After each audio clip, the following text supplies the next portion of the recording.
আসসালামু আলাইকুম ওয়া রাহমাতুল্লাহি ওয়া বারাকাতুহু।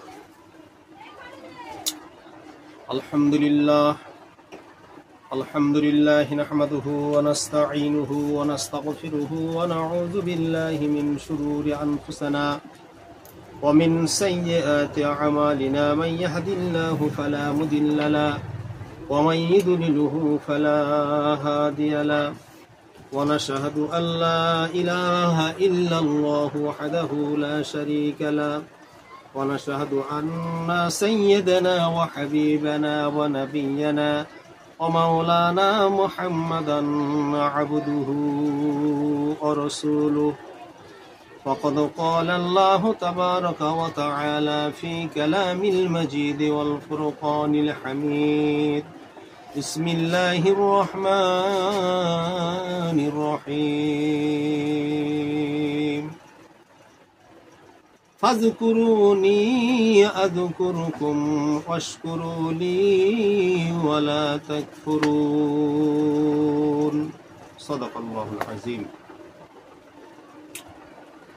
আল্লাহ সুবহানাহু ওয়া তাআলার দরবারে শত সহস্র শুকরিয়া ও কৃতজ্ঞতা, যিনি বিগত দিনের মতো আজকের আমাকে এই পবিত্রতম একটি সভাতে কিছু কথা বলার জন্য আনয়ন করেছেন, উপস্থিত করেছেন। সেই মহান মাবুদের দরবারে সর্বান্তঃকরণে শুকরিয়া আদায় করার জন্য বলি আলহামদুলিল্লাহ। আমি আমার বক্তব্যের শুরুতে আমি একটা আওয়াজ আপনাদের আপামর জনসাধারণ সকলকে দিতে চাচ্ছি। এই আওয়াজ আমার ব্যক্তিগত নয়, এই আওয়াজ হলো কোরআনের আওয়াজ। এই আওয়াজ সমস্ত আম্বিয়া আলাইহিস সালাতু ওয়াস সালামদের আওয়াজ। এই কণ্ঠ সমস্ত রাসূলদের কণ্ঠ। এই বক্তব্য সমস্ত ওলি আল্লাহদের বক্তব্য। এ নেদা, এ আহ্বান তাম পৃথিবীর সমস্ত আউলিয়া কুলের, সমস্ত হাক্কানি ওলামায়ে দ্বীনদের আহ্বান। কোরআন শরীফের একটা আয়াত আমি আপনাদের কাছে পরিবেশন করেছি,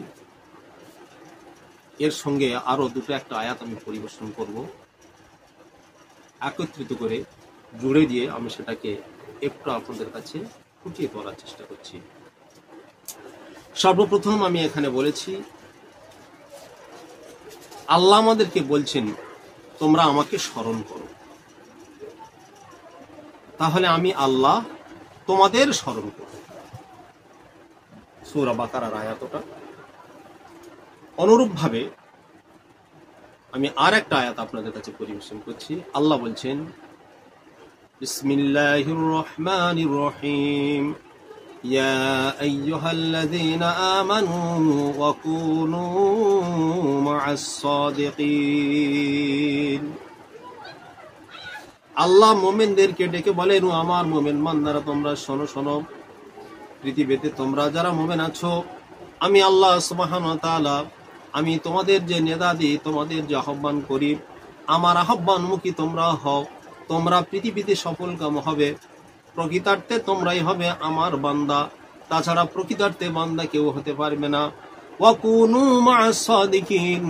আল্লাহ বললেন, ও মুমিনরা তোমরা শোনো শোনো, যারা সাদিকিন ব্যক্তি, যারা সিরাতাল্লাযীনা আন'আমতা আলাইহিম, এই পথের প্রতীক যারা যারা আল্লাহর কাছ থেকে পুরস্কার প্রাপ্ত, আল্লাহর সান্নিধ্য লাভ যারা করতে পেরেছেন, আল্লাহর কাছে গিয়ে যারা পুরস্কার প্রাপ্ত হয়েছেন, ওই সমস্ত ব্যক্তিদের অনুসারী হও, তাদেরকে ইত্তেবা করো, তাদেরকে তাবে হয়ে যাও। তাছাড়া তোমাদের জীবনে পূর্ণ মোকাম্মাল কামালিয়াত আসবে না। দেখুন, আল্লাহ কোরআনে মুমিনকে বলছেন যে তোমাদের সফলতার চাবিকাঠি কোথায়? তোমরা যাও ওই সাদিকিন ব্যক্তিদের কাছে। ওই সাদিকিন ব্যক্তিদের কাছে গেলে তোমরা তোমাদের জীবনের প্রত্যেকটা অঙ্গ, প্রত্যেকটা পার্ট, প্রত্যেকটা বিভাগ তোমরা খুলে খুলে বুঝতে পারবে, তাছাড়া তোমরা বুঝতে পারবে না। এখন এই সাদিকিনদের মধ্যে যারা থাকবেন, আমি আশাবাদী আল্লাহ সুবহানাহু ওয়া তাআলা তাদের কুরবান, তাদের উৎসর্গ, তাদের দান, তাদের সদকা আল্লাহ সুবহানাহু ওয়া তাআলা কবুল করবেন। এজন্য আমি প্রাসঙ্গিক আলোচনায় আসব। সামনে আগত জিলহিজ্জার মাস আমাদের কাছে এসে যাচ্ছে। আমরা এখন জিলকদে উপনীত, এরপরে জিলহিজ্জার মাস আসবে। এই জিলহিজ্জার মাস সংক্রান্ত বিষয়ে কোরআন শরীফে আমরা অনেক আয়াত পেয়েছি, অসংখ্য আয়াত সেখানে পেয়েছি।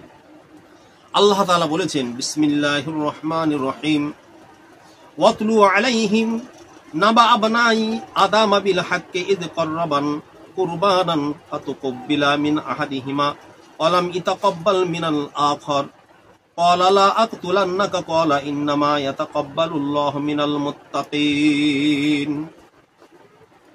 আমি গুরুত্বপূর্ণ একটা প্রসঙ্গ আপনার কাছে উপস্থাপন করতে চাচ্ছি। আমি মানুষ, ব্যক্তি বিশেষে আমার উপস্থাপন হয়তো কারো কাছে খারাপ লাগতে পারে। ক্ষমাসুলভ দৃষ্টি নিয়ে আমার কথাগুলো শ্রবণ করবেন, আমাকে দেখবেন। আমি একটা আয়াতের ব্যাপারে আপনাদের কাছে আমি বিশেষ করে বলতে চাচ্ছি।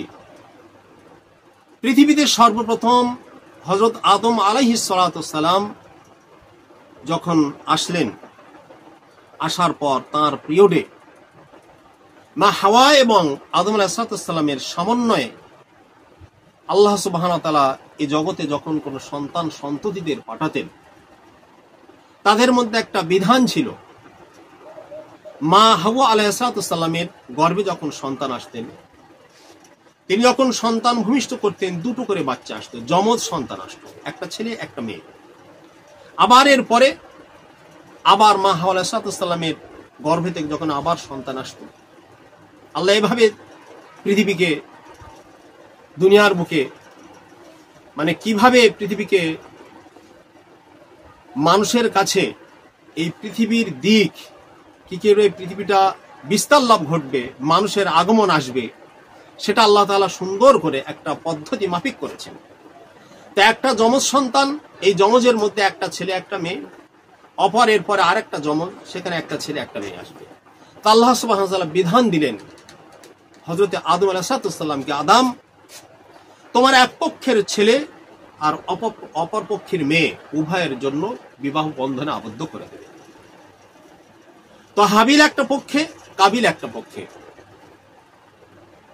হাবিল হলেন আল্লাহওয়ালা সাদিকিনদের অন্তর্ভুক্ত ব্যক্তি, আর কাবিল সাদিকিনদের অন্তর্ভুক্ত নয়, সাদিকিনদের বহির্ভুক্ত ব্যক্তি। তো কাবিলের সঙ্গে একজন রূপসী গ্র্যান্ড লেডি, অত্যন্ত সুশ্রী সুভদ্রা একজন মহিলার আগমন ঘটেছে। কাবিল বলেন, আমার সঙ্গে যে মহিলা এসেছে, এই মহিলাটিকে বিয়ে আমি করব। আদম আলাইহিস সালাম বলেন, বাবা কাবিল তুমি শোনো, হাবিলকে আমি বলেছি, হাবিল তো এরকম কথা কোনদিন বলেনি। হাবিল বলেছেন, আব্বাজান আপনি যেটা করবেন, আপনার বিচার আমার কাছে শিরোধার্য, সেটা আমি মেনে নেব, কোনো অসুবিধা হবে না। বাবা কাবিল, তুমি নিজে থেকে এমন কোনো কথা তুমি উপস্থাপন করো না যেটা আল্লাহ সুবহানাহু ওয়া তাআলা নির্ধারণ করেননি। কাবিল লাগান্বিত হলো, না না, আমার সঙ্গে যে মহিলাটা এসেছে অত্যন্ত সুন্দর সুশ্রী দেখতে, তার সঙ্গে আমার বিবাহ পরিণত হোক, সেটা আমি চাই। হাবিলকে জিজ্ঞাসা করা হলো, হাবিল বলেন, আব্বাজান আল্লাহর শিরোধার্যতে যা, আল্লাহর যেটা বিধান আছে সেই বিধান অনুযায়ী আমি চলবো। হাবিল আল্লাহর কথা মেনে নিল। কাবিল পক্ষান্তরে মানতে চাইল না। আল্লাহ তাআলা আদম আলাইহিস সালামকে জানিয়ে দিলেন, আদম তুমি কুরবানি দেওয়ার কথা ওদেরকে বলো, ওরা কুরবানি দিক। যার কুরবানি আল্লাহ তাআলার দরবারে গ্রহণ হবে, গৃহীত হবে, তার সঙ্গে ওই মহিলার বিয়ে দেওয়া হবে। আর যার কুরবানি গ্রহণ হবে না, অ্যাকসেপ্ট হবে না, আল্লাহ যার কুরবানিকে কবুল করবেন না, তার সঙ্গে ওই মহিলার বিয়ে দেওয়া হবে না। হাবিল কুরবানি করলো, কাবিল কুরবানি করলো, দুই ভাই মিলে কুরবানি করলো। আল্লাহ তাআলা হাবিলের কুরবানিকে গ্রহণ করে নিলেন, কাবিলের কুরবানি গ্রহণ হলো না। এই মুহূর্তে দুজনের মধ্যে টক্কর লেগে গেল। সুন্দর একটা পর্যায়ে এখানে এসে গেছে।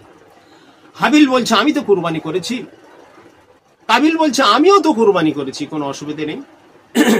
তো দেখো হাবিল, তোমার কুরবানি গ্রহণ হয়েছে, আল্লাহ গ্রহণ করেছেন। তাহলে তুমি চাচ্ছ আমার পক্ষে যে মহিলাটা আছে, এই আমার সঙ্গে যিনি দুনিয়ার বুকে এসেছেন, তাকে তুমি বিয়ে করবে। ঠিক আছে, তাহলে শোনো, তোমাকে বধ করব, হত্যা করব। তোমার হত্যা করাটা আমার জন্য যথাযথ হবে। কিরকম হত্যা? দেখো, তুমি যদি ওই মহিলাকে বিয়ে করো, তাহলে কিন্তু আমি তোমাকে দুনিয়ার বুকে রাখবো না, আমি তোমাকে অবশ্যই হত্যা করব। এই কথা শোনার পর, অর্থাৎ কাবিলেরই উক্তি শোনার পরে হযরত হাবিল সেদিন বলেছিলেন, দেখো কাবিল, তুমি যে কথা বলছো এই কথাটা তোমার ঠিক নয়, এটা অযৌক্তিক, ভুল কথা। কেন? উক্তি দিয়া হাবিল সেদিন বলেছিলেন, তুমি যে আমাকে হত্যা করার কথা বলছো, আল্লাহ তাআলা ওই ব্যক্তির কুরবানিকে গ্রহণ করেন যার মধ্যে কি থাকে? ধর্মভীরুতা থাকে, তাকওয়া পরহেজগার থাকে, যার মধ্যে খোদাই ধ্যান, খোদাই বিধান, আল্লাহর বিধান যার কাছে থাকে, আল্লাহ ওয়ালা যিনি হন, তার কুরবানিটা আল্লাহর কাছে গ্রহণ হয়। হাবিলে কথা বলার পর কাবিল অত্যন্ত রাগান্বিত হলো। তো তাই কাবিল সেদিন বলেছিল যে আমি তোমাকে অবশ্যই হত্যা করব। হাবিল তার প্রতি উত্তরে কিন্তু এটাই বলেছিলেন, আল্লাহ যাকে ধর্মভীরু করেন, এ দুনিয়ার বুকে যে ধর্মভীরু, তার সমস্ত দান, সদকা, কুরবানি আল্লাহ সুবহানাহু ওয়া তাআলার কাছে কবুল হয়। আমি একটা কথা এখন আপনাদের সম্মুখে বলতে চাচ্ছি, আজকের যে কুরবানি দেওয়ার মতো একটা উপস্থাপনা, আমরা এই কুরবানি দেওয়ার একটা পজিশন আমাদের কাছে এসে যাচ্ছে, সেই কুরবানি সংক্রান্ত বিষয়ে আমাদের একটু ভাবা দরকার আছে। যা হাবিল আর কাবিল পৃথিবীতে দুনিয়ায় তার প্রথম আসলো, তাদের ভিতরে এই কুরবানি আছে। কুরবানি কবুল হলো না কাবিলের, তার মধ্যে ছিল আত্মঅহমিকা, দাম্ভিকতা, তার মধ্যে ছিল অহংকার, দেমাগ যেটা আমরা বলি। এই অহংকার, আত্মঅহমিকা থাকার জন্য আল্লাহর দরবারে কাবিলের কুরবানিটা গ্রহণ হলো না, হাবিলের কুরবানি গ্রহণ হলো। যেহেতু হাবিল ছিল আল্লাহওয়ালা, পরেজগার, মুত্তাকি, দিনদার, আমি অনুরোধ রাখবো, আমরা যে কুরবানি দেওয়ার জন্য আমরা বনের পশুকে নিয়ে আসছি, চতুষ্পায়ী জন্তুদেরকে নিয়ে আমরা কুরবানি দেওয়ার জন্য রেডি হয়ে যাচ্ছি, আমরা তো আমাদের মনের যে পশুত্ব রাজ আছে, এই মনের পশুত্ব রাজকে বিসর্জন দিতে হবে। দেওয়ার পরে ফি সাবিলিল্লাহ, এই কুরবানি দেওয়ার ক্ষেত্রে আমার অন্তর, আমার মন, আমার প্রাণে বিন্দু পরিমাণে কোনো অহংবোধ থাকবে না, কোনো দেমাগ থাকবে না, অহংকার থাকবে না। অহংকার বর্জিত নিয়ত, এই খালেস ইখলাস নিয়ত, স্বচ্ছতা উদ্দেশ্য যদি আমার আপনার ভিতরে থাকে, তাহলে আমার কুরবানি গৃহীত হবে, আদারওয়াইজ কিন্তু আমার কুরবানি গৃহীত হবে না। এজন্য আমি প্রাণ খুলে অন্তর দিয়ে বলবো, আসুন না, যে কুরবানি করার কথা কোরআন আমাদেরকে ঘোষণা দিয়েছে, সেই দৃষ্টান্ত নিয়ে, সেই প্রেক্ষাপটে, সেই ধারা, সেই মতে আমরা কুরবানি করি। আমরা কেন যাব বিফলতায়? আমরা তো সফলতায় আসব। আমরা দেখেছি তো, হাবিল কুরবানি দিয়েছে, হযরত হাবিল কুরবানি যখন দিলেন, দেওয়ার পর আল্লাহ কবুল করে নিলেন, আর কাবিলের কুরবানি কবুল হলো না। তার ভিতরে অহমিকা ছিল, তার ভিতরে খোদা ভীতি ছিল না, খোদাদ্রোহিত তার ভিতরে কাজ করেছে। আজকের আত্মঅহমিকা, খোদাদ্রোহিতা, এরকম রিপুর তাড়না, নাফসানিয়াতের মধ্যে যদি আমরা কুরবানি করি, এ কুরবানি আল্লাহর কাছে কবুল হবে না। এজন্য আমি আপনাদেরকে বলবো, কোরআন শরীফের এই আয়াত, কোরআনের এই অমীয় মধুরমাকা বাণী, এটাকে আমাদের ভুলে গেলে চলবে না। এর উপর আমাদের দৃঢ়তার সঙ্গে মজবুত থাকতে হবে, দৃঢ়তার সঙ্গে আমাদের ধরে রাখতে হবে, তাহলে আমরা জীবনে কল্যাণ পাবো। সূরা মায়েদার 28 নম্বর আয়াত এটা। এই আয়াতে কুরবানি সংক্রান্ত বিষয়ে সুন্দর একটা ব্যাখ্যা আল্লাহ সুবহানাহু ওয়া তাআলা দিয়েছেন। এরপরে পরে বলবো, এই কুরবানিটা আমরা তখন শিখব যখন আল্লাহর কালাম সংক্রান্ত বিষয়ে আমাদের স্বচ্ছ ধারণা আসবে। আল্লাহর কালামকে একবার জিজ্ঞাসা করবো, আল্লাহর কোরআন তুমি বলো, স্বচ্ছতার সঙ্গে কুরবানি আমরা কি করে দেব? মানুষ দুনিয়ার বুকে চলাফেরা করে ভুল ত্রুটি আমাদের মধ্যে হয়ে যায়, আমরা ভুল ত্রুটির মধ্য দিয়ে আল্লাহ তোমাকে কিভাবে পাবো? আল্লাহর কালাম বলে, পৃথিবীর মানুষেরা, এ পৃথিবীর মানুষ, তোমাদের মধ্যে যারা মুমিন আছে, মুমিনদের সঙ্গে তোমরা ওটা বসা করো, জিজ্ঞাসা ওদিন করো। আল্লাহ তার মুমিন বান্দাদের সম্পর্কে বলেছেন, ওয়াকুনু মা'আস সাদিকিন, ইয়া আইয়ুহাল্লাযীনা আমানু ওয়া কুনু মা'আস সাদিকিন। ও মুমিন বান্দারা তোমরা শোনো, যারা সাদিকিন বান্দা আছে, আল্লাহওয়ালা আল্লাহ প্রেমিক যারা আছে, ওদের সান্নিধ্যে তোমরা যাও, তোমাদের জীবনটা ভালো হবে। ওই সমস্ত ব্যক্তিদের সান্নিধ্যে থাকলে তোমাদের মধ্যে খোদা প্রেমিক হওয়া সহজ হয়ে যাবে, আল্লাহ প্রেমিক তোমরা হতে পারবে, নামাজ তোমাদের কবুল হবে, রোজা হজ যাকাত দুনিয়ার বুকে যাই করো না কবুল হবে, পরজগৎ আর ইহ জগতে আল্লাহ তোমাদের জন্য যথাযোগ্য হয়ে যাবে। এটাই হলো আসল কথা।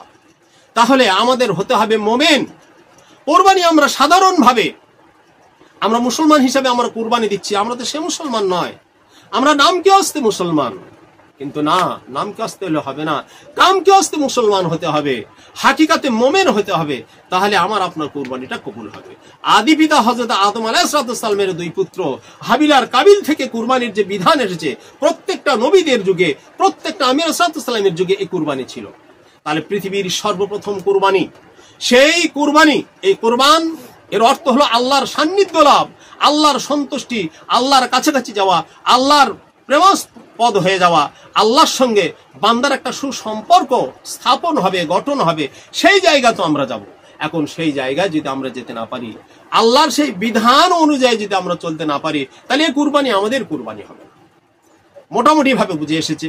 এরপরে একটা কথা আমি আপনাদেরকে বলি, যে কুরবানি আমরা দিচ্ছি, এই কুরবানি দেওয়ার ক্ষেত্রে একটা ব্যাপার আছে। আমরা যারা কুরবানি দাতা, সাহেবে নেসাব, জাকাতের একটা পদ্ধতি আলাদা, কুরবানির একটা পদ্ধতি আলাদা। আপনি যদি জিলহজ মাসের 10 তারিখ থেকে 12 তারিখ, 10 থেকে 12 এর মধ্যে যদি আপনি সাহেবে নেসাব হয়ে যান, অর্থাৎ 52.5 ভরি রূপো আর 7.5 ভরি সোনার মালিকানার মধ্যে যদি আপনি হয়ে যান, আল্লাহ তাআলার পক্ষ থেকে আপনার এই কুরবানি দেওয়াটা ওয়াজিব হয়ে যাবে। পৃথিবীর সমস্ত মাযহাবের একই মত, সমস্ত উলামায়ে দ্বীন, মুফতিয়ানে কেরাম একই কথা বলেছেন। দুঃখের বিষয়, আমরা আল্লাহর কাছে জবাব দেব কি করে? আল্লাহকে ফাঁকি দেওয়ার জন্য আমরা পদ্ধতি অবলম্বন করছি বিভিন্ন ভাবে। কেউ বলছি এ কুরবানি আমি দেব, ঠিক আছে, সময় হোক দেব, বিভিন্ন রকম টাল বাহানা তৈরি করে আমরা সেই কুরবানি থেকে সরে আসছি। আমি যদি কুরবানি দিই কতটুকু গোশ পাবো, আর কুরবানি যদি নাই দিই, গ্রামের এত মানুষ আছে কুরবানি দিবে, সব গোশগুলো আমার কাছে আসবে। মানুষ তুমি মাংসাশী হয়ে গেলে, হে মুসলমান, আমি আপনাদের কাছে হাত জোড়ো করে ক্ষমা চাইবো, হাত জোড়ো করে আমি আপনাদেরকে বলবো, পায়ে ধরে বলবো, যে কুরবানির যে উদ্দেশ্যে দেওয়ার কথা সেটাকে একটু ভাবুন না। হযরত হাবিল আলাইহিস সালাম তিনি সম্পূর্ণভাবে আল্লাহর উপরে ন্যস্ত ছিলেন, আল্লাহর উপরে তিনি নিজেই সবকিছু বিলীন করেছিলেন, ছেড়ে দিয়েছিলেন, তাই আল্লাহ তার কুরবানিকে গ্রহণ করেছিলেন। আর আমার আপনার ভিতরে যে গোশ খাওয়ার চিন্তা ভাবনা থাকে, আমি কুরবানি দেব না, আমি ফাঁকি দেব, আল্লাহ কিন্তু অর্থ দিয়েছেন, সাহেবে নেসাব করেছেন। তাহলে সাহেবে নেসাব হওয়া সত্ত্বে যদি আপনি কুরবানি না করেন, তাহলে আল্লাহর কাছে জবাবদিহি করতে হবে, যেহেতু এটা হলো ওয়াজিব। সেক্ষেত্রে আরো একটু কথা বলবো, এই যে কুরবানি আমরা দিচ্ছি, এই কুরবানি দেওয়ার ক্ষেত্রে যে আমরা পার্টনারশিপে যে কুরবানি দিচ্ছি, 1 থেকে 7 জন মিলে একটা কুরবানি দেওয়া যায়। আজকের আপনি বলবেন আমি দিতে পারছেন, আমার অনেক অসুবিধা, কিন্তু একটু ভাবুন না, আল্লাহর বিধান এসেছে, সমস্ত ইমামরা, আমাদের উপরে আকাবির যারা আছেন, মাসলা মাসাইলের কিতাবে এসেছে যে তোমার একটু অসুবিধা বোধ হচ্ছে, সম্পূর্ণ দিতে উঠতে পারছো না, অসুবিধা বোধ, 7 জন মিলে দাও, ভাগে দাও, 1 জন 2 জন 3 জন 4 জন 5 জন 6 জন 7 জন, শুনুন, জোড়ার বিজোড়ের কোনো ব্যাপার নেই, 1 থেকে 7 পর্যন্ত আপনি কুরবানি দিতে পারবেন, কোনো অসুবিধা নেই। তো 7 জন মিলে যদি 2000 করে টাকা দিয়ে, 7 দিয়ে 14,000 টাকা দিয়ে একটা কুরবানি দেওয়া যায়, তাহলে আল্লাহর বিধানটা আমাদের কাছে সহজ হয়ে গেল। আমরা কিন্তু সেই মুফতিয়ানে কেরাম, মাসলা মাসাইল যারা দুনিয়ার বুকে এস্টাবলিশ করেছেন, যারা মাসলা মাসাইল গুলো আমাদের কাছে দিয়ে গেছেন, আল্লাহর নবীর যে হাদিস যারা আমাদের কাছে নিয়ে সুন্দর করে পরিষ্কার পরিচ্ছন্ন করে আমাদেরকে শিখিয়ে দিয়ে গেছেন, দেখিয়ে দিয়ে গেছেন, সেই জিনিসগুলো আজকে আমরা ভুলে যাচ্ছি। আমি অনুরোধ রাখবো আপনাদের কাছে, কুরবানি দিন, যাদের শক্তি সামর্থ্য আছে তারা কুরবানি দেবেন।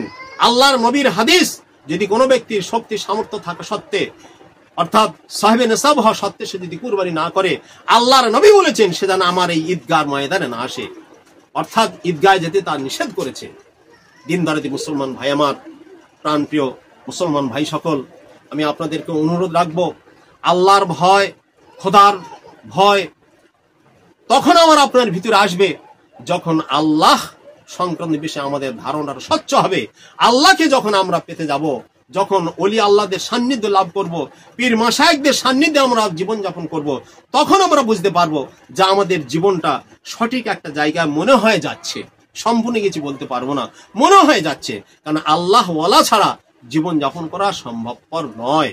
আমি যতই বলি না কেন আমি একজন বড় আলেম, যতই ভাবি না কেন আমি একজন বড় মুফতি, আমি একজন হাজি সাহেব, আমি একজন গাজী সাহেব, আমি একজন হাফিজ কোরআন, কিছুই নয়, নাথিং নেবার, কিছুই কাজে আসবে না যতক্ষণ পর্যন্ত আল্লাহর দেওয়া পথ মত আদর্শ যারা অনুসরণ করে দাঁড়িয়েছে তাদের দিকে মানে অগ্রবর্তী না হতে পেরেছেন, তাদেরকে অনুসরণ না করেছেন, ততক্ষণ পর্যন্ত কোনো লাভ হবে না।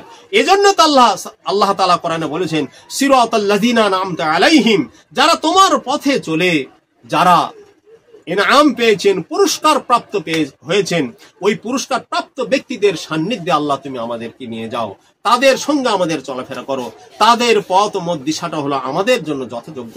হে পরওয়ারদিগার বিনিয়া জালাম, আমরা তো আপনাকে চিনতে পারিনি, আপনার দেওয়া যে বিধান সেগুলো তো আমরা বুঝে উঠতে পারিনি, কিন্তু যারা আপনাকে বুঝেছেন, যারা আপনার সংক্রান্ত বিষয়ে চিন্তা ভাবনা করেছেন, হে পরওয়ারদিগার বিনিয়াজ মাহবুদ মাওলা, আপনি আমাদেরকে সেই পথ মত সেই রাস্তায় আপনি আমাদের সকলকে পরিচালনা করার জন্য আসুন। এজন্যে আমি আমার এই সংক্ষিপ্ত বক্তব্যের মধ্যে যতটুকু বলেছি ভুল ত্রুটি আপনারা ক্ষমা করবেন। আর বিশেষ করে একটা কথা বলি, দেশ ও বিদেশ থেকে যারা দেখছেন আমার কথার মধ্যে যে ভুল ত্রুটি হয়ে থাকে ক্ষমাসুলভ দৃষ্টিতে দেখবেন। আশা করব এ কথার মধ্য দিয়ে আল্লাহ সুবহানাহু ওয়া তাআলা আমাদেরকে হেদায়েতের নূর দান করবেন। ওয়া আখিরু দাওয়ানা আলহামদুলিল্লাহি রাব্বিল আলামিন। আসসালামু আলাইকুম ওয়া রাহমাতুল্লাহি ওয়া বারাকাতুহু।